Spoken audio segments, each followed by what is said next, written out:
Shark tank বাংলাদেশের প্রথম episode telecast হয়েছে কিছুদিন আগে। কেমন হলো প্রথম এপিসোড? গ্লোবাল এই টিভি প্রোগ্রামের বাংলাদেশ ভার্সন কতটা সার্ভ করতে পারলো পাবলিক এক্সপেকটেশন? শার্ক ট্যাঙ্ক বা ড্রাগনস ডেনের 50তম ভার্সন শার্ক ট্যাঙ্ক বাংলাদেশ। ইংরেজি ভাষায় যেসব ভার্সন টেলিকাস্ট হয়, যেমন শার্ক ট্যাঙ্ক ইউএস বা শার্ক ট্যাঙ্ক অস্ট্রেলিয়া, এসব অনেকে ফলো করলেও বাংলাদেশের ম্যাক্সিমাম মানুষের সাথে শার্ক ট্যাঙ্কের পরিচয় হয়েছে শার্ক ট্যাঙ্ক ইন্ডিয়ার মাধ্যমে। ইন্ডিয়ার ভার্সনটি অনেক বেশি জাঁকজমকপূর্ণ এবং একটা রিয়েলিটি শোর ভাইব দেয়, যা শার্ক ট্যাঙ্কের অন্য যে কোনো ভার্সনের চেয়ে আলাদা। বিজনেসের মতো কাঠখোট্টা বিষয়কে ইন্ডিয়ার অনুষ্ঠানটি এমনভাবে উপস্থাপন করেছে যা এই অনুষ্ঠানকে মাস পিপলের কাছে পৌঁছে দিয়েছে। আর তাদের এই জাঁকজমকপূর্ণ আয়োজন বাংলাদেশের শার্ক ট্যাঙ্কের প্রতি আমাদের এক্সপেকটেশনকে নিয়ে গেছে অনেক উঁচুতে। আর সেই এক্সপেকটেশন নিয়ে যারা দেখতে বসেছিলেন শার্ক ট্যাঙ্ক বাংলাদেশ, তারা মোটামুটি নেগেটিভ ফিডব্যাক দিচ্ছেন শোটি সম্পর্কে। কিন্তু কোনোভাবে কি আমাদের তুলনা করা উচিত ইন্ডিয়া এবং বাংলাদেশের ভার্সনের মধ্যে? ইন্ডিয়ার স্টার্টআপ ইকোসিস্টেম অনেক বড়, অনেক বেশি ম্যাচিউরড। সেই তুলনায় আমাদের ইকোসিস্টেম এখনো অপরিণত। স্টার্টআপের সংখ্যা বিবেচনা করলে আমরা পিছিয়ে আছি যোজন যোজন দূর। স্টার্টআপের কনসেপ্টটি যেখানে দেশের বেশিরভাগ মানুষ জানে না, সেখানে স্টার্টআপ ফাউন্ডার এবং স্টার্টআপ ইনভেস্টরের কোয়ালিটিও স্বাভাবিকভাবেই তেমন গ্রো করেনি। আর এসব কারণে আপনি যখন শার্ক ট্যাঙ্ক বাংলাদেশ দেখতে বসবেন, আপনার এক্সপেকটেশন কিছুটা কম রাখতে হবে অবশ্যই। এ ধরনের প্রোগ্রাম অনেক বেশি মানুষের কাছে পৌঁছাবে, তাই ম্যাস পিপলকে বিজনেস এবং স্টার্টআপ সম্পর্কে এডুকেট করতে দারুণ ভূমিকা পালন করবে। হয়তো দ্বিতীয় বা তৃতীয় সিজন থেকেই অনেক কিছু আপনার মন মতো হয়ে যাবে যদি এই শোটাকে বেশি বেশি মানুষের কাছে পৌঁছানো যায়।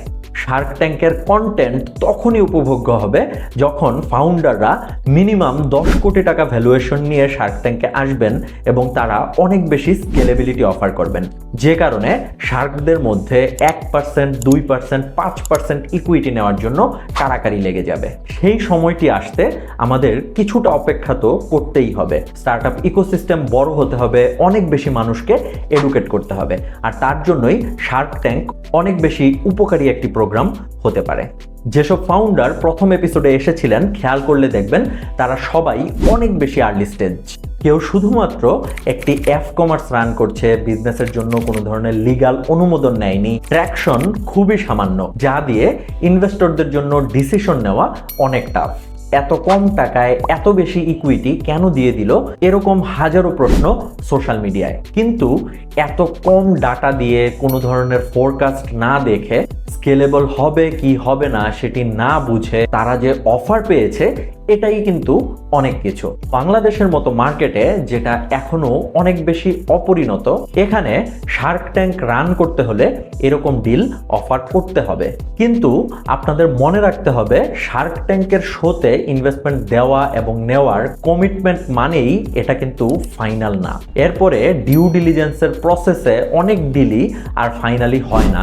আবার অনেক ফাউন্ডারও এপিসোড টেলিকাস্ট হওয়ার পরে বেটার ডিল পেলে ইনভেস্টরদেরকে ডিচ করে দেয়। সুতরাং কে কতটুকু ইকুইটি ছেড়ে দিল কত অল্প টাকায়, এই আলাপটা নিতান্তই অর্থহীন। শার্ক ট্যাঙ্ক বাংলাদেশে যারা শার্ক হিসাবে আছেন, তাদের অনেকেরই ইনভেস্টমেন্ট পোর্টফোলিও নেই, তাই এখানেও প্রত্যাশার পারদ কিছুটা নিচেই রাখতে হবে।